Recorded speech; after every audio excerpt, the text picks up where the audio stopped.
Hello everyone, welcome to my channel the Ardhan heart. और आज हम लोग बात करने वाले हैं का यूजीसी के उस नोटिफिकेशन के बारे में जिसमें क्लियरली मेंशन किया गया है कि जून 2024 से किस तरीके से आपका यूजीसी नेट का स्कोर डिफाइन किया जाएगा, उसको यूटिलाइज किया जाएगा फॉर एडमिशन इनटू पीएचडी।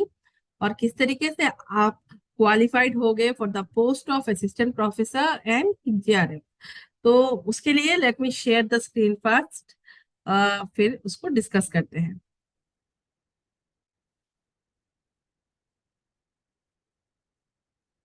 तो यहाँ पे आप देख सकते हो, ये 28 मार्च 2024 का नोटिफिकेशन है जिसमें क्लियरली बताया गया है कि यूजीसी नेट का जो प्रोसीजर है, जो रिजल्ट डिक्लेरेशन का प्रोसीजर है, उसमें कुछ चेंजेस आने वाले हैं।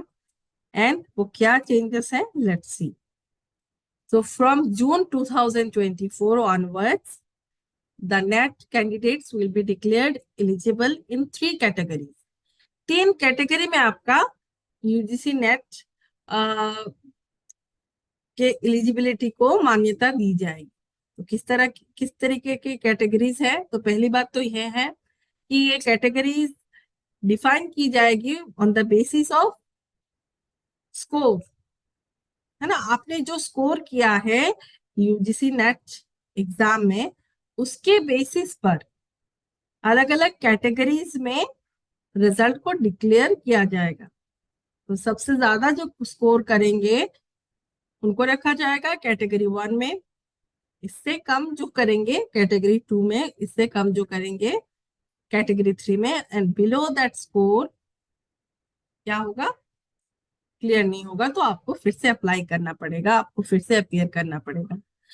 तो कैटेगरी 1 क्या है, eligible for admission to PhD with JRF and appointment as assistant professor. तो अगर आपने कैटेगरी 1 के लिए जो स्कोर होगी, अभी के जैसा सिस्टम है बिल्कुल वैसा ही है, बट उसमें तीन कैटेगरीज आ गई है ना, तो जो सबसे ज्यादा स्कोर करेंगे they will be eligible for admission to PhD with JRF and appointment as assistant professor. उनकी सारी एलिजिबिलिटी कंप्लीट हो गई। अब जो लोग कैटेगरी 2 में एलिजिबल होंगे उनका क्या है, उनको एडमिशन टू पीएचडी तो मिल जाएगा बट जेआरएफ नहीं मिलेगा, और अपॉइंटमेंट असिस्टेंट प्रोफेसर के लिए वो लोग एलिजिबल हो जाएंगे। तो पहले जो कैटेगरीज थे कि net without JRF and net only for assistant professor, तो ये दोनों कैटेगरीज में डिफाइन हो जाते हैं। अभी तीसरा जो कैटेगरी है उसमें क्या है, eligible for admission into PhD programme only but not for the award of JRF और अपॉइंटमेंट एज असिस्टेंट प्रोफेसर। तो ये तीसरी कैटेगरी बनाई गई है।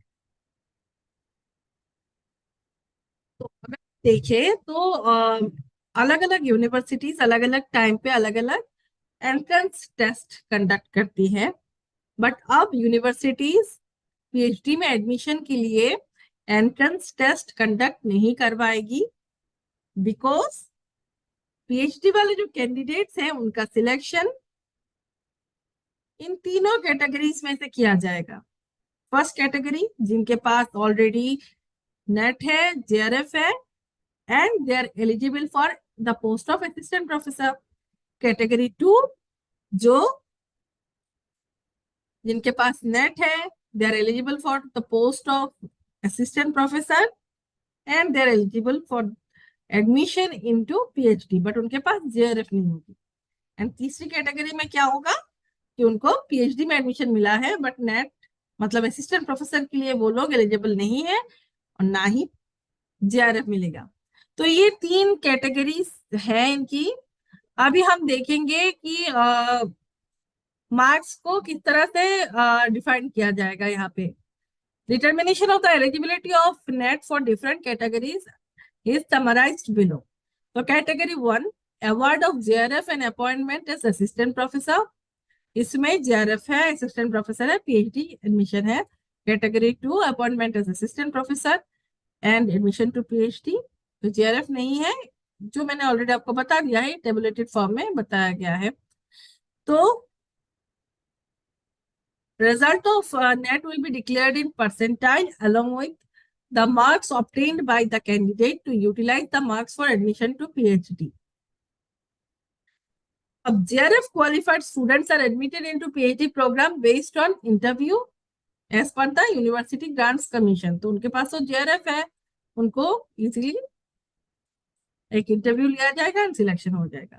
बट जिन लोगों ने कैटेगरी 2 एंड कैटेगरी 3 में क्वालिफाई किया है, मतलब जिनके पास जेआरएफ नहीं है, उनको सिलेक्ट किया जाएगा for the purpose of PhD based on 2 factors. एक तो उनका यूजीसी नेट का स्कोर कार्ड, उसमें 70% वेटेज दिया जाएगा कि कितना स्कोर आपने किया है, एंड देन 30% ऑफ वेटेज जो होगा वो होगा इंटरव्यू फॉर पीएचडी प्रोग्राम्स। तो इन दोनों के बेसिस पे कैटेगरी 2 एंड कैटेगरी 3 वाले बच्चों को सिलेक्ट किया जाएगा। PhD admission will be based on combined merit of net marks and the marks obtained in the interview viva। तो अब अगर हम देखें कि बिना नेट के पीएचडी में एंट्री पाना बिल्कुल भी पॉसिबल नहीं है, और ना ही आप असिस्टेंट प्रोफेसर बन पाओगे। तो एकदम मैंडेटरी ही हो गया है net. The marks obtained in the net by the candidates in category 2 and category 3 will be valid for the period of 1 year for admission to PhD। मतलब जिन लोगों ने लास्ट दिसंबर को क्लियर किया है, उनके पास अगला दिसंबर तक टाइम है, उसके बाद फिर वो इनवैलिड हो जाएगा। तो अगर आपको पीएचडी में एडमिशन लेना है और आपने दिसंबर में क्लियर किया है, तो जल्द से जल्द इसी सेशन में आप ले लो, otherwise it will be difficult, क्योंकि फिर आपको ये एग्जाम क्लियर करना पड़ेगा, एंड वी नो कि कितना हार्डवर्क लगेगा उसमें। तो that's the thing, and the notification bulletin information will be issued by the national testing agency net, है ना, एनटीए। तो एनटीए नेट का जो है सारा बुलेटिन रिलीज करेगी कुछ ही दिनों में। बट बेसिक चीज आपको क्लियर हो गई होगी कि अगर आपको या तो आपको असिस्टेंट प्रोफेसर बनना है या फिर आपको पीएचडी करना है, तो दोनों पर्पस में आपको नेट करना मैंडेटरी है। और अगर आप कैटेगरी 1 में आ जाते हो तो आपको शांति मिल गई, बिकॉज वहां पे आपको स्कोर कार्ड एंड इंटरव्यू दो चक्कर में नहीं फंसने हैं, बस सिंपल जेआरएफ वाले बच्चों को आना है, सिंपल इंटरव्यू अपियर करना है एंड सिलेक्टेड हो जाना है पीएचडी के लिए। अगर आप कैटेगरी 2 और 3 में आते हो तो प्रॉब्लम ये है कि आपको मेहनत करनी पड़ेगी, और बिकॉज 70% वेटेज दिया जाएगा आपके नेट के स्कोर कार्ड को, एंड 30% आपके इंटरव्यू में फोकस किया जाएगा। एंड आफ्टर दैट ऑल्सो, अगर आप मतलब जिस ईयर आपने ये एग्जाम क्लियर किया है, ये स्कोर अचीव किया है, उसके 1 साल के अंदर अगर आपने एग्जाम क्लियर नहीं किया, पीएचडी में एडमिशन नहीं लिया, सॉरी, अगर जितना आपने स्कोर किया है नेट एग्जाम जब आपने क्लियर किया है कैटेगरी 2 अगर और 3 में अगर आप हैं, तो क्या करना है कि 1 साल के अंदर आपको पीएचडी में एडमिशन ले लेनी है, नहीं तो फिर नहीं हो पाएगा। तो this is the basic thing. और बहुत सारे मैसेजेस आ रहे थे टू एक्सप्लेन दिस थिंग। तो ये है बेसिक थिंग। तो अभी आप इतना चिंता मत कीजिए, कैटेगरी 1 के लिए अपने आप को प्रिपेयर करिए, तो होपफुली कैटेगरी 1 ही आपके लिए निकल आएगा। एंड आगे हार्डवर्क जो होता है ना, वो हमेशा हमें अच्छा रिजल्ट देता है। तो जितना हार्डवर्क करेंगे उतना आपको ही फायदा होगा। तो best wishes to everyone, and we will continue our classes next. अभी रेगुलरली आपके और भी क्लासेस वो होंगे, अपलोड होंगे। एंड बहुत सारे बच्चे पूछ रहे हैं कि 2 महीने के अंदर क्या कवरेज करना पॉसिबल है। हाँ, बिल्कुल पॉसिबल है। एंड आप रेगुलरली पढ़ाई करते रहो। And there are some questions I am going to post, उनको आप in the format of polls, तो प्लीज उसको सॉल्व करने की कोशिश करो। मैंने देखा बहुत सारे एकदम सिंपल क्वेश्चन में भी बहुत सारी मिस्टेक्स हो रही हैं बहुत से लोगों को, तो उनमें फोकस करो।